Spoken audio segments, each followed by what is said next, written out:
Halo teman-teman semua, mari kita belajar mengenai perkembangan anak usia sekolah. Dari perkembangan anak usia sekolah itu ada beberapa macam, melalui perkembangan fisik, berbicara, kognitif, emosi, sosial, membaca, dan lain-lain. Yang pertama adalah pertumbuhan fisik. Pada pertumbuhan fisik, anak jadi lebih tinggi, lebih berat, lebih kuat, serta belajar berbagai keterampilan. Contohnya, gerak berlari, memanjat, melompat, dan lain-lain. Lalu ada perkembangan berbicara. Masa kanak-kanak awal, anak berada pada tahap mengobrol dengan teman-temannya. Pada umumnya, anak perempuan berbicara lebih banyak daripada anak laki-laki. Lalu, pada perubahan kognitif, anak mulai memperhatikan dan menerima pandangan orang lain, berkurang rasa egonya, dan mulai bersikap sosial. Misalnya, mulai mau melihara alat permainannya, serta mengelompokkan benda-benda yang sama ke dalam dua atau lebih kelompok yang berbeda. Selanjutnya adalah perkembangan emosi. Ada beberapa ciri-ciri emosi pada anak. Yang pertama, emosi anak berlangsung relatif lebih singkat, dikarenakan anak menampakkan emosinya di dalam kegiatan atau gerakan yang nampak, sehingga emosinya lebih pendek, tidak berlangsung lama seperti orang dewasa. Contohnya adalah kesedihan, kemurungan, ketakutan, ketegangan, kebahagiaan, humor, dan sebagainya. Kedua, emosi anak kuat atau hebat. Hal ini terlihat bila anak takut, marah, atau sedang bersenda gurau. Mereka akan tampak marah sekali, takut sekali, terbahak-bahak, meskipun kemudian cepat hilang. Ketiga, emosi anak mudah berubah. Sering kita jumpai seorang anak yang baru saja menangis berubah menjadi tertawa, dari marah berubah menjadi tersenyum.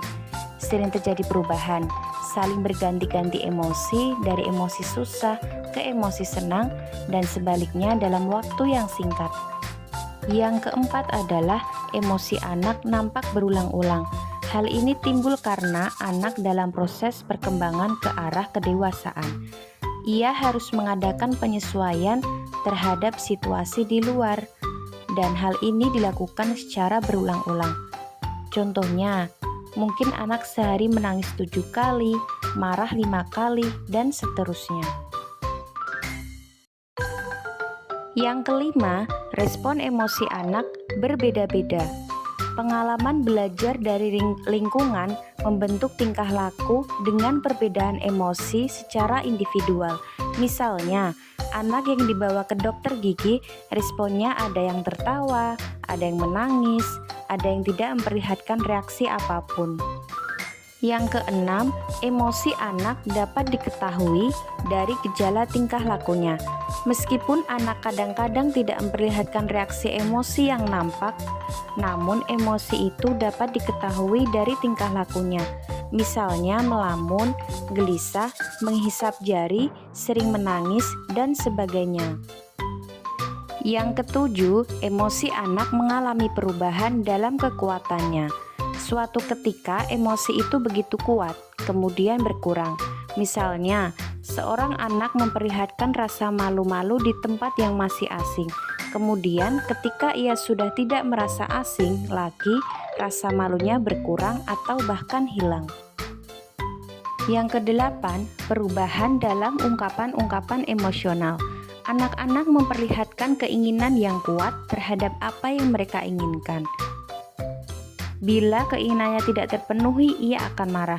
Sebaliknya, jika ia merasa senang, bahagia, tanpa melihat tempat dan waktu, ia akan tersenyum dan tertawa. Meskipun orang lain kadang-kadang tidak mengetahui apa yang dirasakan oleh anak itu. Lalu, terdapat perkembangan sosial. Anak mulai mendekati teman sebayanya dan mulai melepaskan diri dari keluarganya. Interaksi dengan keluarga, teman sebaya, sekolah, dan hubungan dengan guru memiliki peran yang penting dalam hidup anak. Pengaruh teman sebayanya sangat besar, baik yang bersifat positif maupun yang bersifat negatif. Lalu, minat membaca. Usia 7-8 tahun masih senang dengan cerita khayal. Usia 9-12 tahun, kegemaran membaca mencapai puncaknya. Sifat ingin tahu dan realistis pada anak laki-laki lebih menyukai bacaan petualangan, misterius, sejarah, hobi, dan lain-lain.